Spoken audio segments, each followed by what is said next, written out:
Bismillahirrahmanirrahim. Assalamualaikum warahmatullahi wabarakatuh. Innal hamdalillah nahmaduhu wa nasta'inu wa na'udzubillahi min syururi anfusina wa min sayyiati a'malina. May yahdihillahu fala mudhillalah wa may yudlilhu fala hadiyalah. Asyhadu an la ilaha illallah wahdahu la syarikalah wa asyhadu anna Muhammadan abduhu wa rasuluh la nabiyya ba'da. Allahumma afini fi badani, Allahumma afini fi sam'i, Allahumma afini fi basori, la ilaha illa anta. Alhamdulillah, berjumpa kembali kita dalam Ramadan kali ini. Bersyukur kita kehadirat Allah Subhanahu wa taala yang masih memberikan kita kesempatan untuk menemui bulan Ramadan ini. Maka sudah sepantasnya lah kita bersyukur kepada Allah Subhanahu wa taala. Cara bersyukur kita adalah dengan banyak melakukan ibadah-ibadah yang barangkali ini nanti akan membantu kita memperberat amalan ibadah kita di sisi Allah Subhanahu wa taala. Maka sekali lagi marilah kita sama-sama kita manfaatkan momentum yang luar biasa ini, karena tidak semua orang bisa menikmati Ramadan kita pada hari ini, karena ada sebagian kita yang sakit, ada sebagian kita yang berhalangan, ada sebagian dari kita mungkin sudah mendahului kita. Tentu ini adalah sesuatu yang memang harus betul-betul kita manfaatkan momen yang luar biasa ini. Kemudian sholawat dan salam tak lupa kita sampaikan Nabi Muhammad Sallallahu Alaihi Wasallam. Allahumma sholli ala Muhammad wa ala ali Muhammad. Mudah-mudahan kita semuanya nanti mendapatkan syafaat dari Rasulullah kelak di yaumil akhir, insyaallah.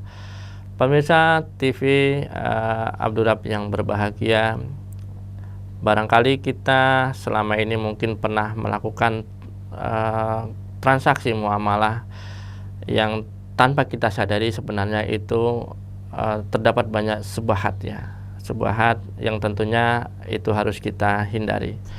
Jadi misalnya kita memiliki kawan, dan kawan itu ternyata dia memiliki ada usaha, karena dia kekurangan modal, lalu kemudian dia meminjam, misalnya sebulan saya pinjamlah duit kamu dulu nih, kebetulan saya lagi ada usaha ini, kira-kira 5 juta lah, nanti saya kembalikan duitnya. Namun tanpa kita sadari, ketika kita meminjam uang itu, kemudian dikembalikanlah uang itu misalnya 5 juta, lalu kemudian sebagai terima kasih dia memberikan 1 juta atau misalnya 500.000.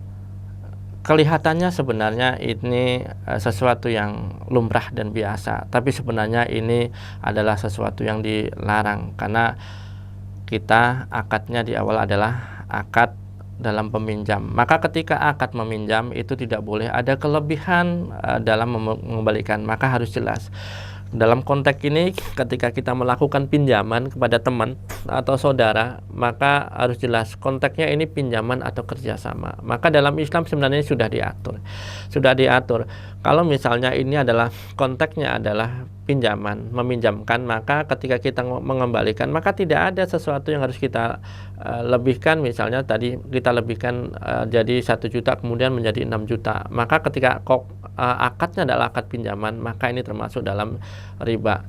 Oleh karena itu ini perlu dihati-hati. Di awal memang harus diperhatikan betul, ini akadnya apa, akad kerjasama atau akad pinjam meminjam. Kalau misalnya mau ada pengembalian, misalnya mau ada keuntungan, misalnya manfaat, tentu ini harus jelas akadnya. Ini mau akadnya akad kerjasama bisnis atau akad pinjam sesama teman aja, maka ini harus dari awal memang harus ditentukan, karena ketika tidak maka kita akan jatuh kepada riba ya. Maka ini perlu kita pelajari kembali dan perlu kita renungkan bahwa hal-hal yang kelihatannya sebenarnya sepele ya, nggak masalah lah ini karena sudah terbiasa di masyarakat, tapi sebenarnya itu adalah sesuatu yang dilarang ya. Maka ketika kita mengajukan misalnya kerjasama itu, ya udah kita kerjasama, kamu mau buat apa? Oh saya mau bikin kolam ikan, saya butuh tambahan modal 5 juta, ya udah nanti kalau ada hasilnya nanti kita bagilah hasilnya. Maka inilah dalam Islam adalah konsep syirkah ya, kerjasama antara pemilik modal atau dengan orang yang berusaha. Sebenarnya konsep syirkah ini ada banyak ya, tapi secara umum ini ada dua konsep syirkah. Yang pertama adalah syirkah mudorobah. Nah, syirkah mudorobah ini harusnya diambil nanti yang ini. Jadi syirkah mudorobah, kita memberikan modal, atau misalnya teman itu memberikan modal kepada kita, kita sebagai pengelola modal, maka kita nantilah akan mengelola ini uang, lalu kemudian ketika nanti ada keberhasilan dari usaha itu, maka dari situlah keuntungan itu kan kita bagi, maka ada nisbah keuntungannya. Berapa nisbah keuntungannya? Tergantung kesepakatan kita berapa. Misalnya 75% itu untuk yang memiliki modal, sementara 25% itu untuk yang mengelola.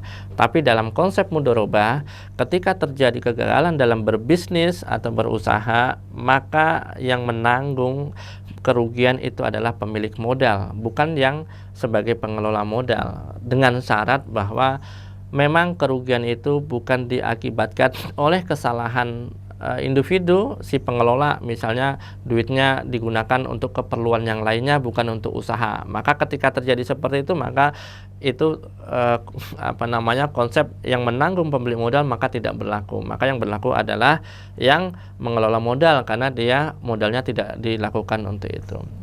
Nah, konsep yang kedua yang bisa dipakai ketika misalnya memang untuk usaha pinjam meminjamnya itu misalnya, maka kita bisa memakai konsep musyarakah. Nah, musyarakah itu sebenarnya juga terdiri dari banyak ya, ada syirkah abdan ya, syirkah mufadoh dan sebagainya. Tetapi secara umum syirkah musyarakah itu adalah kerjasama antara dua orang yang masing-masing memberikan modal ya. Misalnya saya memberikan modalnya 5 juta, si fulan juga 5 juta, maka ada total modal kita adalah 10 juta. Maka ketika terjadi ada keuntungan, maka keuntungan dibagi sesuai dengan porsi modal masing-masing, termasuk ketika terjadi kerugian. Pemirsa yang dirahmati Allah Subhanahu wa taala, maka mungkin barangkali kejadian-kejadian yang seperti tadi mungkin sering kita jumpai, meskipun itu dengan saudara kita, abang kita, kakak kita. Misalnya, bang, saya pinjam duit dululah, ini kebetulan ada usaha yang butuh ini, nanti saya kembalikan duitnya. Nah, kalau dikembalikan duitnya sesuai dengan pinjaman, kalau akadnya pinjaman maka tidak boleh ada kelebihan. Tapi kalau akadnya bisnis, maka harus disepakati di awal ini akadnya bisnis atau akad pinjam, maka supaya tidak terjadi hal-hal yang barangkali nanti menjerumuskan kita kepada perbuatan yang zalim karena kita memakan riba. Karena ketika ada kelebihan, kita memberikan sesuatu yang sebenarnya akadnya adalah akad pinjaman, maka itu masuk ke dalam riba, dan itu riba itu dilarang oleh Allah Subhanahu wa taala. Dan hampir seluruh jumhur ulama itu mengatakan bahwa riba itu adalah sesuatu yang diharamkan dan dilarang. Mudah-mudahan pemirsa bisa melakukan hal ini ketika nanti terjadi misalnya pada diri kita di rumah mau pinjam dan sebagainya, maka akadnya harus jelas. Kalau pinjam 5 juta kembali 5 juta, pinjam 3 juta kembali 3 juta, pinjam 100 ribu kembali juga 100 ribu. Tidak ada hal-hal yang harus dikembalikan kelebihan, kecuali kalau misalnya memang konsep akadnya adalah akad bisnis, maka konsep bisnis itu adalah kita tentu memberikan porsi keuntungan sesuai dengan nisbah yang kita sepakati bersama. Mudah-mudahan kajian ini memberikan manfaat untuk kita semua agar kita bisa lebih berhati-hati terkait masalah pinjam meminjam ini. Assalamualaikum warahmatullahi wabarakatuh.